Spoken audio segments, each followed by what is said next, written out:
Hi guys, இன்னைக்கு நம்ம இந்த ட்ராமாவோட நெக்ஸ்ட் எபிசோட் தான் பார்க்க போறோம். இப்போ பயந்து போய் ஸ்டோரேஜ் ரூம்குள்ள நம்ம ஹீரோயின் மாட்டிட்டு இருந்தா இல்லையா, அப்போ அந்த ஷட்டர் அப்படியே ஓப்பன் ஆக கண்ணெல்லாம் கலங்கி போய் பார்க்கறா.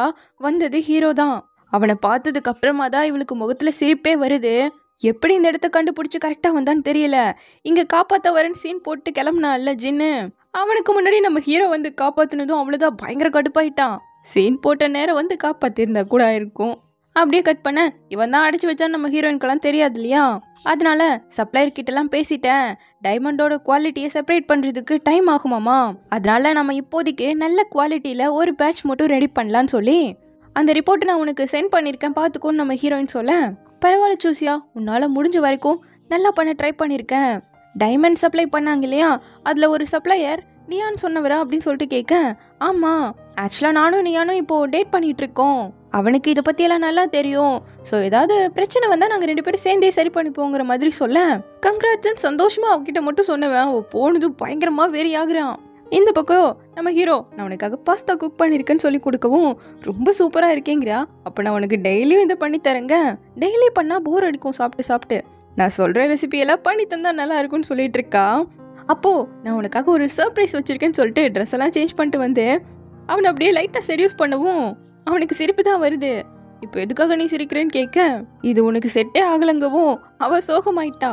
இங்கே பாரு ஜூசியா, நீ எனக்கு போரிங்காக இருக்குன்னு நான் ஃபீல் பண்ணவே இல்லை, எனக்காக நீ மாற வேண்டிய அவசியமே கிடையாது, நீ இப்படி இருக்கிறதா எனக்கு ரொம்ப பிடிச்சிருக்குன்னு சொல்லவும் அவள் ரொம்ப ரொம்ப சந்தோஷமாக ஹக் பண்ணிட்டு இருக்கா. தென் அப்படியே அட்வொகேட் எல்லாம் மீட் பண்ண அப்போதான் தெரிய வருது, நம்ம ஹீரோயினுக்கு ரிசீவ் ஆன ரா மெட்டீரியல்ஸ் எல்லாமே நல்ல குவாலிட்டியில் ஒழுங்காக தான் வந்திருக்கு, இடையில யாரோ தான் அதை மாற்றி வச்சிருக்காங்கிறத கண்டுபிடிச்சிட்டாங்க. ஸோ இப்போ நேராக லூ கிட்ட போய் நீ தான் அந்த மெட்டீரியலை மாற்றி வச்சுன்னு எனக்கு நல்லாவே தெரியும், இனிமேல் இந்த வேலையை பண்ணாத, ஜூசியாவை ஹர்ட் பண்ணணும்னு நினைக்காதங்க, இதெல்லாமே நான் உனக்காக தான் பண்ணுறேங்கிறா, எனக்காக நீ எதுவுமே பண்ண தேவையில்லை, நானே எல்லாத்தையும் பார்த்துக்கிறேன், இனிமேல் நீ இதில் தலையிடாமல் இருக்கிறது தான் உனக்கு நல்லதுன்னு சொல்லிட்டு போயிட்டான். அப்படியே வீட்டுக்கு வரவும் அவள் வேலை செஞ்சுட்டு அப்படியே அசதியில் தூங்கி போயிட்டான். அவள் பக்கத்தில் போய் உட்கார எழுந்ததும் அவன் மடியில் படுத்துக்கிட்டாலாம். ஜூசியா, நீ என்ன பண்ணாலும் சரி நான் உனக்கு ஃபுல் சப்போர்ட் பண்ணுவேங்கிற மாதிரி ஆறுதலாக பேசுகிறான். அண்ட் நெக்ஸ்ட் டே அப்படியே ஜாகிங்லாம் போகிறேங்கிற பேரில் 2 பேரும் ஜாலியாக என்ஜாய் பண்ணிகிட்டு இருக்கேன். இதை யாரோ ஒருத்தன் ஃபோட்டோ எடுத்துகிட்டு இருக்கான். எடுத்த ஃபோட்டோவெல்லாம் நேராக கொண்டு வந்து லூ கிட்ட தான் காட்டிகிட்டு இருக்கான். ஸோ லூ சொல்லி தான் இவன் இத்தனை நாளும் ஃபோட்டோஸ் எடுத்துகிட்டு வந்து கொடுத்துட்டு இருந்திருக்கான். இதை பார்த்து கடுப்பானவன் ஆளுகளை வச்சு இந்த ஃபோட்டோ ஃபுல்லாக ட்ரெண்ட் ஆகிற மாதிரி பண்ணுன்னு சொல்லிட்டாலாம். ஸோ இப்போ நெக்ஸ்ட் டேவே நம்ம ஹீரோயினுக்கு செக்ரட்டரி கால் பண்ணி இது மாதிரி உங்களோட ஃபோட்டோ பயங்கரமாக ஸ்ப்ரெட் ஆக ஆரம்பிச்சிருச்சு, பணத்துக்காக தங்ஷிக்கு துரோகம் பண்ணிட்டு இன்னொரு லவ்வரை பிடிச்சிட்டிங்கன்னு எல்லாம் பேசுகிறாங்க, பயங்கரமாக ரூமர்லாம் ஸ்ப்ரெட் ஆக ஆரம்பிச்சிருச்சுன்னு பேசிகிட்டு இருக்கும்போது கரெக்டாக நம்ம ஹீரோ வந்து இந்த எடுத்துக்கோன்னு சொல்லிட்டு கொடுக்குறானா. என்னது இது ஒரு பையனோட வாய்ஸ் கேட்குது, அப்போ அதெல்லாம் உண்மை தானான்னு கேட்க, ஆமாம் நான் ஒருத்தரை லவ் பண்ணுறேங்கிறா, அப்போது அது ரூமர் கிடையாது, லூயிஸோட ஃபேன்லாம் பயங்கர கோவத்தில் இருக்காங்க, அவர் உங்களோட போட்ட கான்ட்ராக்டையே டெர்மினேட் பண்ண சொல்லி பயங்கரமாக கமெண்ட்லாம் போட்டுட்ருக்காங்க, இதனால நம்மளோட ஹனி லவ் தான் அஃபெக்ட் ஆகிறதுக்கு அதிகமாக வாய்ப்பு இருக்குங்கிற மாதிரி அவள் சொல்லிகிட்டு இருக்கேன். சரி விடு நான் பார்த்துக்கிறேன்னு சொல்லிட்டு, சாரி என்னால் பாரு உனக்கும் ஹேட்டர்ஸ் இப்போ உருவாக ஆரம்பிச்சிட்டாங்க, நல்ல வேலை அந்த ஃபோட்டோவில் இருக்கிறது நீதான்னு யாருக்கும் தெரியாததால் பிரச்சனை கொஞ்சம் கம்மி, என்னதான் இருந்தாலும் அந்த ஆன்லைனில் போட்டது எல்லாமே போய் கிடையாது இல்லையா, நான் தங்ஷியை மறந்து இன்னொருத்தரை லவ் பண்ணுறது உண்மைதானன்னு ஒரு மாதிரி சோகமாக, நீ எப்படியெல்லாம் நினைக்காதுன்னு இவன் பேச வரவும் நான் ரொம்ப டவுன் ஆகிட்டேன், எனக்கு ரீசார்ஜ் பண்ணுன்னு சொல்லிட்டு அவனை கொஞ்சம் நேரம் ஹக் பண்ணிவிட்டு, புது ப்ராடக்டோட லான்ச் வேறு இருக்குது, ஸோ அதுக்காக நான் வரேன் உன்னோட இவன் சொல்ல, வேணாம் நானே பார்த்துக்கிறேன், என்னால் ஹேண்டில் பண்ண முடியும், இந்த டைம் நான் உன்னை ப்ரொடெக்ட் பண்ணுறேங்கிற மாதிரி சொல்லிட்டு இருக்கேன், இந்த ஈவெண்ட்டில் நீ ஹர்ட் ஆகுறதுக்கு கண்டிப்பாக நான் விட மாட்டேங்கிற மாதிரி இவன் மனசுக்குள்ளே நினச்சிட்ருக்கான்.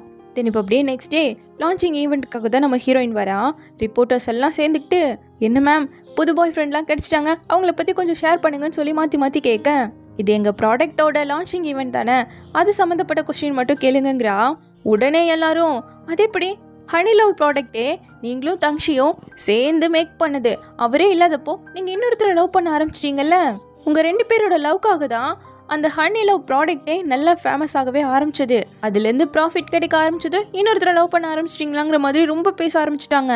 இதில் லூயிஸோட ஃபேனுங்கிற பேரில் முதல்ல அவரோட போட்ட கான்ட்ராக்ட் டெர்மினேட் பண்ணுங்க, உங்களால் அவருக்கும் கெட்ட பேர் வந்துட்டுருக்கு, பணத்துக்காக நீங்கள் என்ன வேணால் பண்ணுவீங்க தானேன்னு சொல்லிட்டு அடிக்கிறதுக்கு பாட்டில் எல்லாம் தூக்கி போட கரெக்டாக நம்ம ஹீரோ வந்துட்டான். அவன் மேலே தான் அதெல்லாம் படுது, இதுக்காக நீ இங்கே வந்தங்கிற மாதிரி இவ பார்த்துட்ருக்க.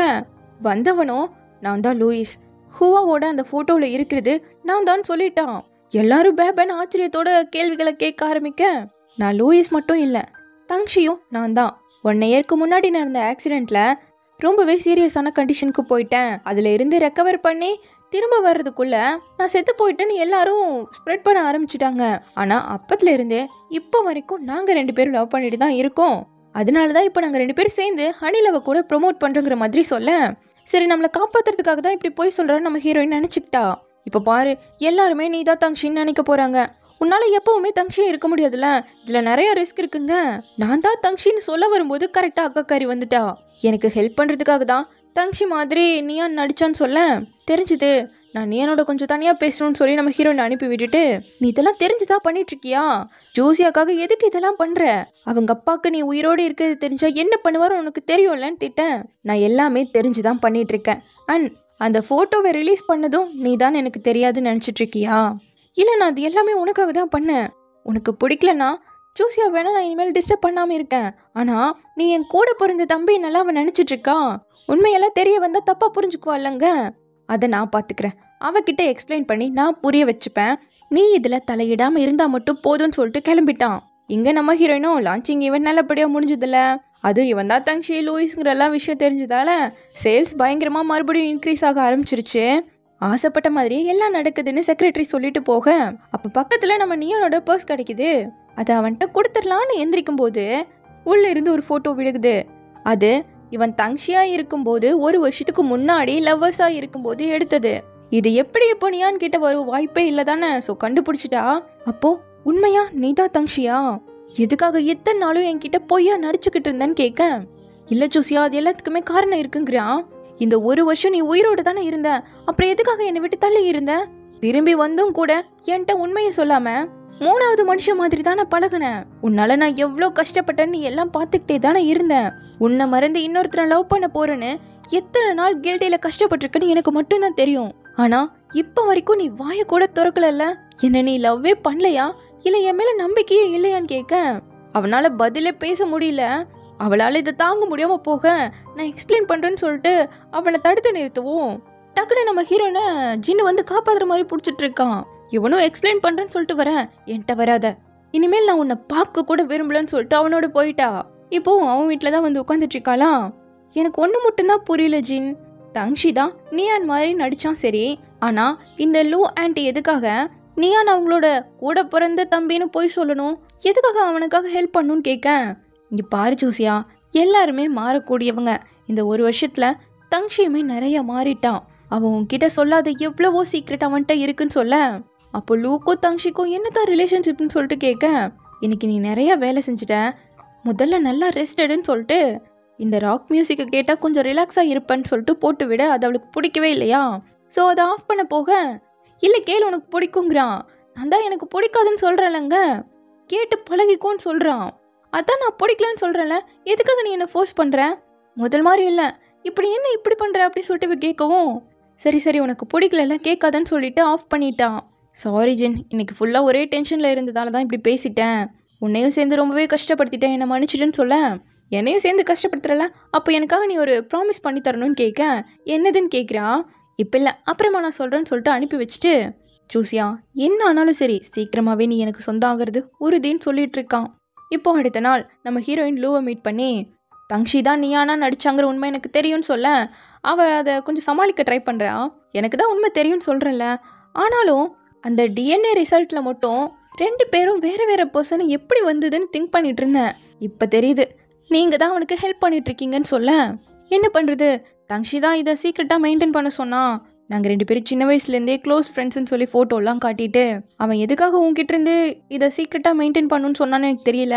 அவன் சொல்லும்போது என்னால் அதை மீறி எதுவும் செய்யவும் முடியலன்னு சொல்லிட்டு இருக்க, தங்ஷிக்கு என்னதான் ஆச்சு, லூக்கிட்ட எல்லாத்தையும் ஷேர் பண்ணுறான், ஆனால் என்கிட்ட எதையுமே சொல்லேன்னு சொல்லிட்டு ஃபீல் பண்ணுறா. அடுத்து அப்படியே ஆஃபீஸ்க்கு வர எல்லாரும் எப்போ கல்யாணம்னு கேட்க ஆரம்பிச்சிட்டாங்க. இவளால் பதிலே பேச முடியாமல் தடு மாதிரி அப்படியே விழப்போகும்போது கரெக்டாக தங்ஷி வந்து பிடிச்சிட்டு, கவலைப்படாதீங்க சீக்கிரமாகவே இதை அனௌன்ஸ் பண்ணுறோங்கிற மாதிரி சொல்லிட்டு உள்ளே கூப்பிட்டு வரான். அங்கே வந்தால் ஹனி லவ் சக்ஸஸ் ஆயிடுச்சு, ப்ளஸ் நீங்கள் 2 பேரும் திரும்ப ஜோடி ஆகிட்டீங்கன்னு சொல்லிட்டு செலிப்ரேட் பண்ணிட்டு இருக்காங்க. நேராக ஆஃபீஸ்க்கு வந்தவ இப்போ எதுக்காக இங்கே வந்திருக்கேன்னு திட்டவும், நான் உன்கிட்ட போய் சொன்னது தப்பு தான், அதுக்காக என்னை மன்னிக்கவே மாட்டியா, ஆனால் கண்டிப்பாக திரும்ப உன்னை விட்டு போகவே மாட்டேங்க, சரி சொல்லு, எதுக்காக என்கிட்ட போய் சொன்னேன்னு கேட்குறா. அது எல்லாத்துக்குமே காரணம் இருக்கு. டைம் வரும்போது எல்லாத்தையுமே நான் உன்கிட்ட சொல்கிறேன்னு சொன்னாலும் நான் உனக்கு ஒரு வாய்ப்பு கொடுத்துட்டேன், நீ தான் அதை யூஸ் பண்ணிக்கலன்னு சொல்லிட்டு போயிட்டா. கீழே பார்த்தா ஜின்னு, அவனுக்கு இன்னைக்கு பர்த்டேவாமா, நீ எனக்கு ப்ராமிஸ் பண்ணி கொடுத்துருக்கல, ஸோ இன்னைக்கு ஃபுல்லாக என்னோட தான் இருக்கணும்னு சொல்லிட்டு அவனோட வீட்டில் வந்துட்டு மண்ணிலெல்லாம் சும்மா சின்ன சின்ன பொம்மை மாதிரி பண்ணிட்டு இருக்காங்க. எனக்கு கம்பெனி கொடுத்ததுக்கு ரொம்ப தேங்க்யூன்னு சொல்ல இவளுக்கு சுத்தமாக மனசே இல்லை. ஆனாலும் ஜின் கிவ் அப் பண்ணுற மாதிரி தெரியலை. அடுத்து இப்போ நேராக ஆஃபீஸ்க்கு வர உள்ள ஹீரோ உட்காந்துட்டு இருக்கான். ஹியர் யுவர் வாய்ஸ்ங்கிற டேட்டிங் ஷோ நம்ம ஹனி லவ் ப்ராடக்டை ப்ரொமோட் பண்ணுறதுக்காக கேட்டிருக்காங்கன்னு சொல்ல, இது ஒரு நல்ல வாய்ப்பு, கண்டிப்பாக யூஸ் பண்ணிக்கணுமேங்கிறா. உண்மைதான், நல்ல வாய்ப்பு தான். ஆனால் அவங்களோட ஒரு கண்டிஷன், நம்மளும் அந்த ஷோவில் கப்பலாக கெஸ்ட் ஸ்டார்ஸாக வரணும்னு சொல்லியிருக்காங்கன்னு சொல்ல பயங்கர ஷாக் ஆகிட்டா. போக வேண்டாம்னு நினச்சாலும் ஹீரோ விடவா போகிறான். நம்ம கப்பலாக இருக்குன்னு தானே எல்லாரும் நினச்சிட்டு இருக்காங்க, பிரிஞ்சு போயிட்டோன்னு தெரிஞ்சால் வருத்தப்படுவாங்க, இது ஹனிலவையும் அஃபெக்ட் பண்ணும் இல்லையாங்க. சரி வரன்ட்டு வந்துட்டா. அதில் ஒரு பொண்ணு பார்த்ததும் என்னோட ஃபேவரட் கப்பல் நீங்கள் தான், உங்களோட மிகப்பெரிய ஃபேன்னு சொல்லிட்டு ஃபோட்டோலாம் எடுத்துகிட்டு இருக்கு. அவளுக்கு ஸ்டொமக் பெயின் போல், நான் கொஞ்சம் வாஷ்ரூம் போயிட்டு வரேன்னு சொல்லிட்டு போக திரும்பி வந்து பார்த்தா ஹீரோவை காணுமாமா, ஏதோ முக்கியமான வேலைன்னு போனார், இன்னும் வரல, ஷோ வேறு ஸ்டார்ட் ஆக போகுது அப்படின்னு சொல்லிட்டு கேட்டுட்டு இருக்க. அவன் இங்கே தான் போனா, என்ன இப்படி பண்ணுறான்னு திங்க் பண்ணிட்டு இருக்கும்போது கரெக்டாக வந்துட்டான். அவளை கூப்பிட்டு உட்கார வச்சு அவளுக்கு பீரியட்ஸோ ப்ரௌன் சுகர் போட்ட தண்ணியெல்லாம் கொடுத்துட்டு ஹீல்ஸ் போட்டு பாருக்கா எல்லாம் ரெட் ஆயிடுச்சுன்னு அதுக்கு பேண்டேட்லாம் போட்டு ஷூ வாங்கிட்டு வந்திருக்கான். ஸோ அவளுக்கு அதெல்லாம் போட்டு விட எல்லாரும் பார்க்குறாங்க, ஏன் இப்படி பண்ணுறேங்கிறா. ஒன்றும் பிரச்சனை இல்லை, எங்களுக்கு இதெல்லாம் ரொம்ப பிடிச்சிருக்கு, பண்ணுங்கிற மாதிரி அந்த பொண்ணு சொல்லிட்டு இருக்கு. இது எல்லாத்தையும் வீட்டில் இருந்தபடியே லூ பயங்கர கோவத்தோடு பார்த்துட்டு இருக்காளாம். இப்படியே விட்டா சரிப்பட்டு வராதுன்னு ஏதோ ஒரு பிளானை போடுறா. தென் இப்போ ஷோவை முடிச்சுட்டு வரேன், நானே உன்னை வீட்டில் விடுறேங்கிறா. ஒன்றும் தேவையில்ல, நான் போய்க்கிறேன்ட்டு போக, ஹுவா நானே விடுறேன்னு சொல்லிட்டு திரும்ப வரவும், தங்ஷி நான் இன்னும் உன்னை மன்னிக்கவே இல்லை, நான் இப்போவே வீட்டுக்கு போகிறேன்னு சொல்லிட்டு கோவத்தில் கிளம்பிட்டா. ஸோ இப்போ வீட்டுக்கு வர நைட் ஆகிடுச்சா, தனியாக தானே வரா. லோ வச்ச ஆளுக 2 பேர் வந்து, என்னம்மா இப்படி அழகான பொண்ணு நைட் டைமில் தனியாக வரலாமான்னு கை வைக்க கரெக்டாக நம்ம ஹீரோ உள்ள வந்து அவனை அடிச்சிட்டான்.